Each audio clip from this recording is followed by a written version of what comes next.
মানবতার এক অনন্ত দৃষ্টান্ত স্থাপন করল মালয়েশিয়া প্রবাসী বাংলাদেশি ব্যবসায়ী রাজু ফরাজি। অবৈধভাবে মালয়েশিয়ায় কাজ করার অপরাধে সজীব আহমেদ কুমিল্লা, সবুজ আরমান কুমিল্লা, সাজ্জাদ শরীয়তপুর, উজ্জ্বল শরীয়তপুর, রাশেদ মাদারীপুর, শাহাদাত হোসেন শরীয়তপুর, আমির হোসেন শরীয়তপুর, রুবেল ঢাকা, জাবেদ ঢাকা, শাকিল ঢালি শরীয়তপুর, লিটন হোসেন শরীয়তপুর, সুজন মিয়া শরীয়তপুর, রাসেল মিয়া শরীয়তপুর এই ১৩ জনকে আটক করে মালয়েশিয়া পুলিশ। দীর্ঘদিন অনাহারে কষ্টে মানবেতর জীবন কাটে মালয়েশিয়ার জেলখানাতে।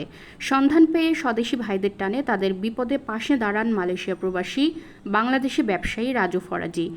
নিজ চেষ্টা ও অর্থায়নে জেল জীবন থেকে মুক্তি দিয়ে নিজ খরচে দেশে নিয়ে গেছেন, ফিরিয়ে দিয়েছেন আপনজনদের কাছে। তিনি বলেন, দেশের স্বদেশের টানে ও দেশের মানুষের প্রতি ভালোবাসার কারণে তার ক্ষুদ্র চেষ্টা। ১৩ জন মালয়েশিয়া ফেরত প্রবাসীর জন্য তিনি লড়তে চান তাদের অধিকার আদায়ের জন্য।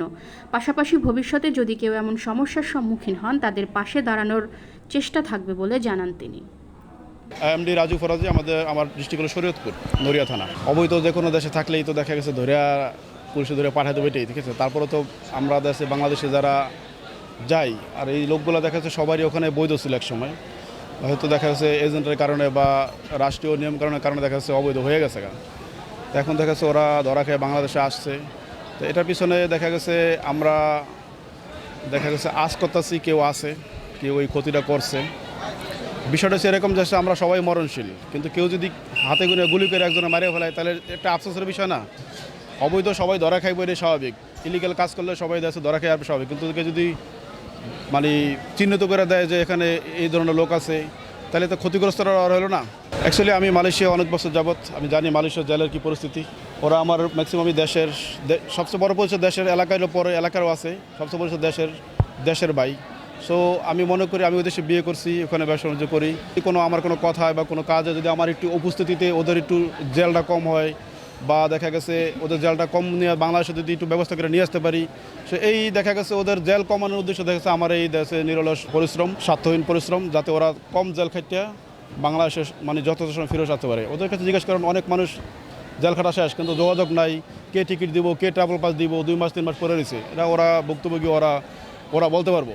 ওদের একটা ক্ষতি হয়েছে, চাইতেছে যে যেহেতু যে আমাদের ক্ষতি করছে, ওরা মানে উপযুক্ত প্রমাণ এবং উপযুক্ত দেখা গেছে সাক্ষী যদি থাকে যে জিনিসটা কে করছে, ঠিক আছে, তা আমি ওদের নিজে বাদিয়ে দেখেছি আমি এটা করে আমি একটা কেস করবো, ঠিক আছে, ওদের নিয়ে, যাতে ওরা ওদের ভর্তুকিটা পায়, ওদের যে লসটা হয়েছে, ঠিক আছে। যেমন ওরা আসতে সবারই ফ্যামিলি আছে ওখানে, কিস্তি কেউ দেখা গেছে কেউ কিস্তি চালায়, কেউ দেখা গেছে এই টাকা দিয়ে দেখা গেছে তার ফ্যামিলি তার পরিবার চলে।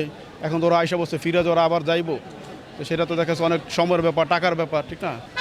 বছর মানে এন্ট্রি থাকতে পারে, কিন্তু আমরা হচ্ছে ওয়ার্কার, সাধারণ কর্মী। 5 লাখ 6 লাখ টাকা ঋণ করে আমরা মালয়েশিয়া গেছি, হ্যাঁ, ঋণ ফিন করিয়া। কিন্তু এই শত্রু আমি করে আমাদের সবচেয়ে বড় ক্ষতি হয়েছে। আমাদের যে এখন ধরা দেওয়া হয়েছে, আমাদের আবার কোনো জায়গায় যাইতে হলে আবার 4-5 লাখ টাকা ঋণ করতে হইব। আমি 2 বছর ধরে গেছি 5.5 লাখ টাকা দিয়া, আমার এখনও দেনা ওটা নেই। তো এই যে ধরা দেওয়া হয়েছে, কিন্তু এই যে আমাদের সাধারণ যে মানুষ আছে, আমাদের সবচেয়ে বড় ক্ষতি হয়েছে। আমার বাড়ি হচ্ছে শরীয়তপুর। আমি বসের ফ্যাক্টরিতে 3 বছর যাবত আছি ইনশাল্লাহ। বস আমাদের সবসময় সুখে দুঃখে সবসময় পাশে আছে। কেউ আমাদেরকে ফাঁসিয়ে আর কি এভাবে ধরাই দিয়েছে, সিআইডি ইমিগ্রেশন দিয়া।